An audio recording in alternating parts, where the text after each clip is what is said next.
Good morning, everyone. Myself, I am Dr. Pawar. I am taking today's the prosection which is concerned with the thyroid gland. Now, here you can see this. This is the already dissected part. You will see the prosection about it. So, one by one, I will explain about the thyroid gland. Before that, starting the actual topic, we can see here, right, the neck region which is dissected, and you can see here the structures which are very important in the midline. One should know that what are the structures in the midline, because if you see here, right, the front of the neck, it starts from here and it is up to here. You can see this. This is the right clavicle, this is the left clavicle, and this is the front of the neck. Now, in this, the midline structures, they are very important because this today's topic, what we are seeing, uh, thyroid gland. So it is one of the important structures in the midline. You can see here, if you palpate here, right, you can see here the Adam's apple is there, and Adam's apple is nothing but the prominence of the laryngeal cartilage, or the laryngeal prominence, which is due to the thyroid cartilage. It is more prominent in case of the male as the angle is acute, and it is less prominent in case of the female as angle is obtuse. So it lies somewhere here. One can palpate or one can see in male, it is more prominent. Apart from that, right, there are various the suprathyroid, suprahyoid and infrahyoid muscles. They are present in this the front of the neck region. So if you see here in this dissected specimen, right, you can see the important key muscle in this, right, the neck, right, lateral side. This is the sternocleidomastoid muscle. As this is a clavicle, so it has clavicle and sternal heads. So you can see this is the clavicular head, right, and the sternal head here. So they are coming here together and forming this sternocleidomastoid. So this is the right side, and same way for the left side, you can see this obliquely going right from the sternum and clavicle, this both heads, right, joining together and forming sternocleidomastoid and going up to the mastoid process here behind the auricle. Now in between that, if you consider in the midline, so you can see the another structures, right, here. So it's most superficially, right, you can see here, this is the sternohyoid muscle, right? So it is coming from sternum and going to the hyoid bone. So this is the sternohyoid muscle. You can see on the left side also, this is the another one, left side sternohyoid muscle. Now below that you get sternothyroid muscle. So you can see here, this is the sternothyroid muscle. So that I am reflecting.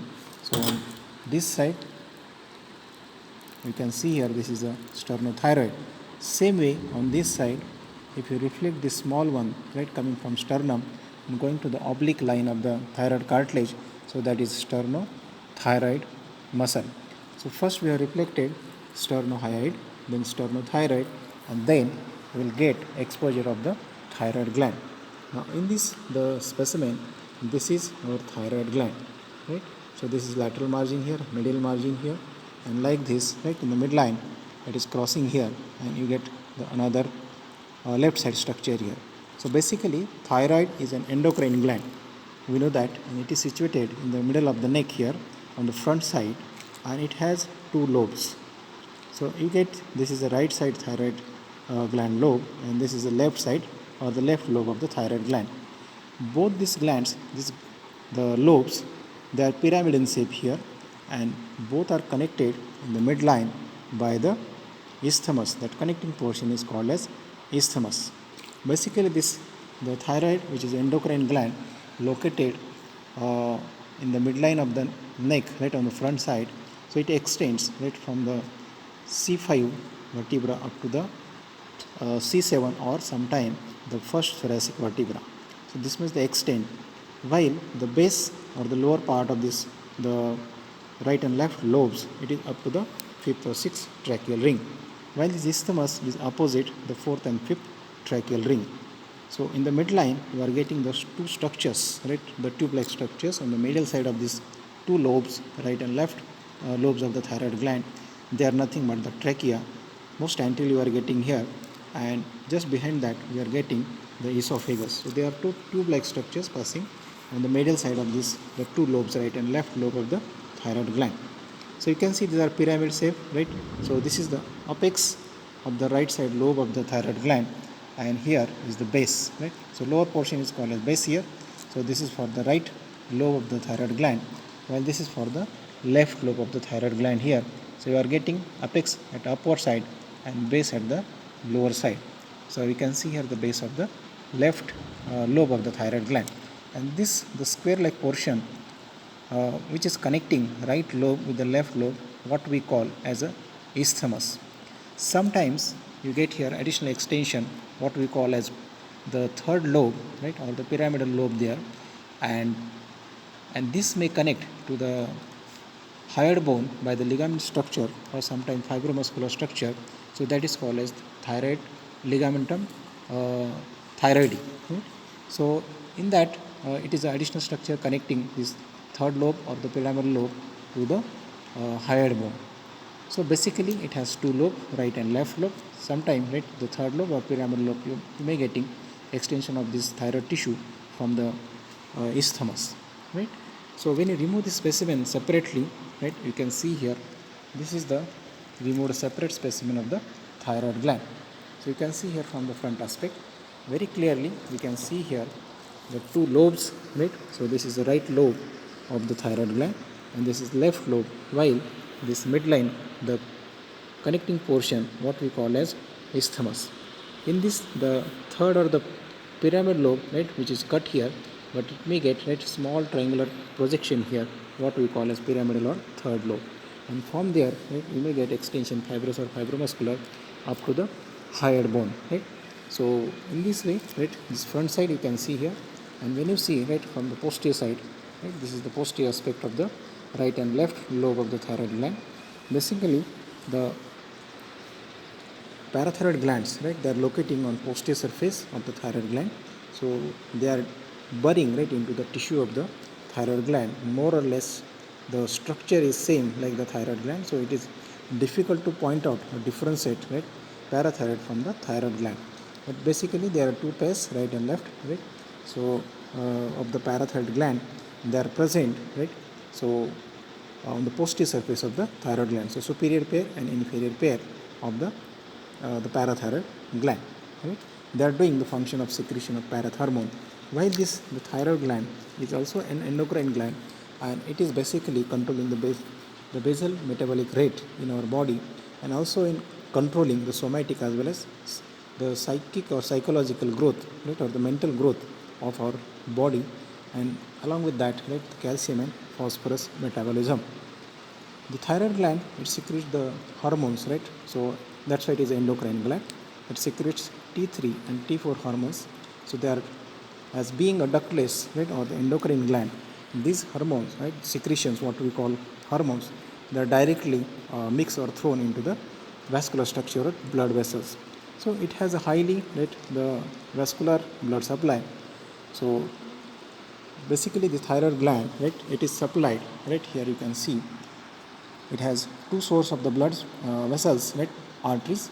So one is the superior thyroid artery, it is a branch, right, coming from the external carotid artery, while the inferior thyroid artery coming from the inferior side, right, of the base of the thyroid gland. So inferior thyroid artery, and it is coming from the thyrocervical trunk. So basically these two arteries, they are supplying blood to the thyroid gland. It is highly or having a rich blood supply through this branching various branches coming from the superior thyroid and inferior thyroid artery. So superior is coming from the apex, you can say, right, of the right as well as the left lobe of the thyroid gland, while inferior thyroid artery coming from the base side here, right, and it is a branch of thyrocervical trunk.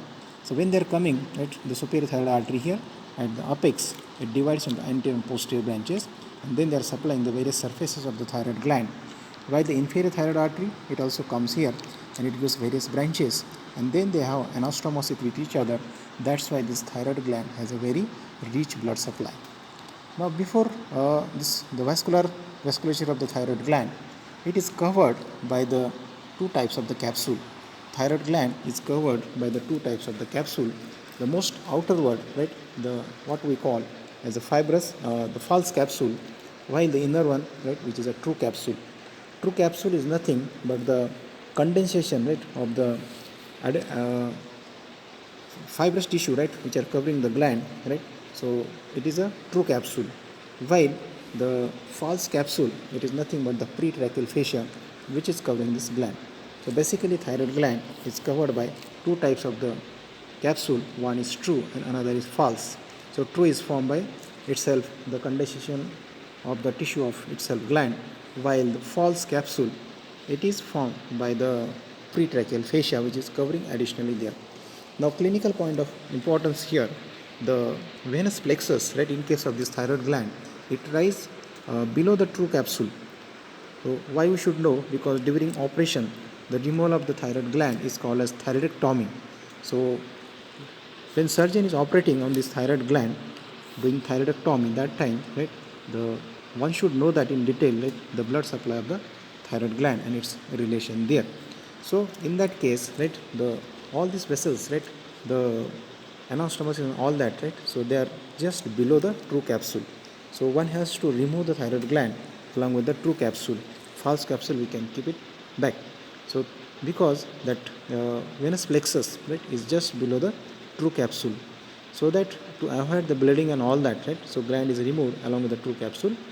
In case of the prostate, right, you are getting that the venous plexus in between the true and false capsule, so that we have to keep that capsule behind true and false both capsule, and we have to enucleate that prostate gland. So it is not like that case in case of thyroid, because venous plexus is lying here just below the true capsule. So we have to remove, right, the gland along with the true capsule, so that there will be no bleeding. So this is very important clinical aspect regarding this, the vasculature of the thyroid gland. Now you can see here, right, the important uh, what we have seen, right, the arterial supply. Same way, the venous drainage, right, from the thyroid gland is taken away, right, by the tributaries, right, like the superior thyroid vein, then you get middle thyroid vein and inferior thyroid vein. So there are three veins which are draining, right, the venous blood from it, as well as the nerve supply, right. If you see here, they are getting branches from the cervical ganglion, superior, middle and inferior cervical ganglion, and the lymphatic from this thyroid gland is drained into the deep cervical lymph node and pretracheal lymph node. So in this way, right, regarding this thyroid gland, one should know. So the both lobes, right and left, they are pyramidal in shape. They are connected by square-like structure, which is isthmus here. So this is anterior surface, right, of the lobes as well as the isthmus. This is the posterior surface, right, from posterior side. You can see here, right, of the right and left lobes here. So this is apex and this is the base here, right. So in this way, this thyroid gland, if you remove the separate specimen, it will look like this, or in the cadaver, right.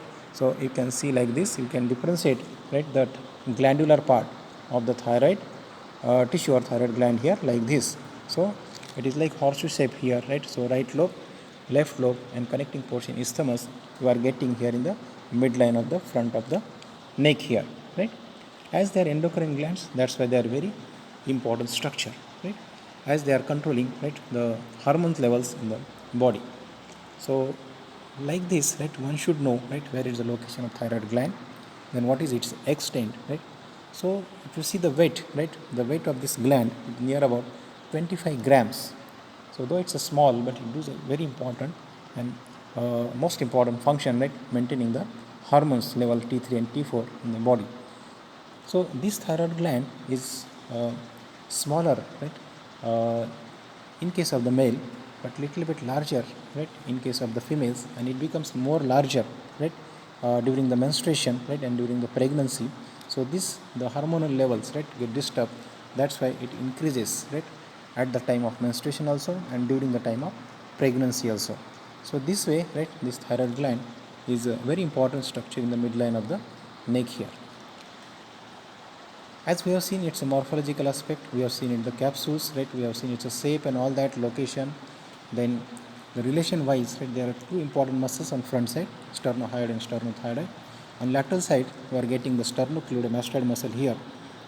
So the apex, right, of this, the right lobe, right, of the this thyroid gland, right. So it is coming up to the right middle of the oblique line here, and laterally the sternocleidomastoid there, and sternothyroid muscle So it doesn't allow to go beyond that because it makes a limitation, right, to go upward. So in this way, the muscles related with the thyroid gland, they are playing very important role here. While the arterial structures, right, you are getting here the external carotid artery, below that you are getting common carotid artery. So they are